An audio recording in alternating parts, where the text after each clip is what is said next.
അഹല്യയിലെ വിദഗ്ധരായ ഡോക്ടർമാരുടെ ചികിത്സ കൊണ്ട് എനിക്ക് എന്റെ കാഴ്ചശക്തി പൂർണ്ണമായും തിരിച്ചു കിട്ടി. ഇപ്പൊ എനിക്ക് ഈസിയായി വായിക്കാം. നേത്ര സംരക്ഷണത്തിന് നമ്മുടെ Ahalya. Ahalya foundation eye hospital, കേരളത്തിൽ എല്ലായിടത്തും. എമർജ് ബിസിനസ് ഫോറം വാർഷിക സമ്മേളനവും അവാർഡ് വിതരണവും എമർജ് വിസ്റ്റ 2025 സംഘടിപ്പിച്ചു. കോതമംഗലത്ത് നടന്ന സമ്മേളനം ആന്റണി ജോൺ MLA ഉദ്ഘാടനം ചെയ്തു. സംരംഭകരെ ഐക്യപ്പെടുത്തുന്ന കേരളത്തിലെ പ്രമുഖ ബിസിനസ്സുകാരുടെ കൂട്ടായ്മയായ എമർജ് ബിസിനസ് ഫോറം വാർഷിക സമ്മേളനവും അവാർഡ് വിതരണവും എമർജ് വിസ്റ്റ 2025 സംഘടിപ്പിച്ചു. കോതമംഗലത്തെ ലയൺസ് ക്ലബ് കൺവെൻഷൻ സെന്ററിൽ നടത്തിയ സമ്മേളനം ആന്റണി ജോൺ MLA ഉദ്ഘാടനം ചെയ്തു. എമർജ് ബിസിനസ് ഫോറത്തിന്റെ സ്ഥാപകനും CEO-യുമായ ബിമൽ പ്രകാശ് മുഖ്യപ്രഭാഷണം നടത്തി.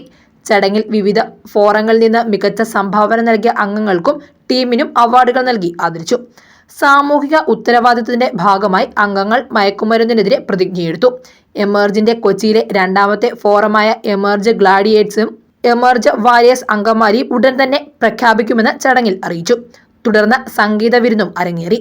News desk Muvattupuzha news. Baselios Paulose second college Perumadom ഉന്നത വിദ്യാഭ്യാസ രംഗത്ത് മികച്ച ഗുണനിലവാരം പുലർത്തി Malankara Jacobite Syrian Christian education ട്രസ്റ്റിന്റെ കീഴിൽ പ്രവർത്തിക്കുന്ന വിദ്യാഭ്യാസ സ്ഥാപനം. ശ്രേഷ്ഠ ബസേലിയോസ് പൗലോസ് സെക്കൻഡ് പാവയുടെ നാമധേയത്തിലുള്ള കോളേജിൽ 2025-26 അധ്യയന വർഷത്തെ വിവിധ ബിരുദാനന്തര കോഴ്സുകളിലേക്കുള്ള അഡ്മിഷൻ ആരംഭിച്ചിരിക്കുന്നു. For further details, kindly visit our official website www.bpscollege.com and reach out to us via email bps.college@gmail.com.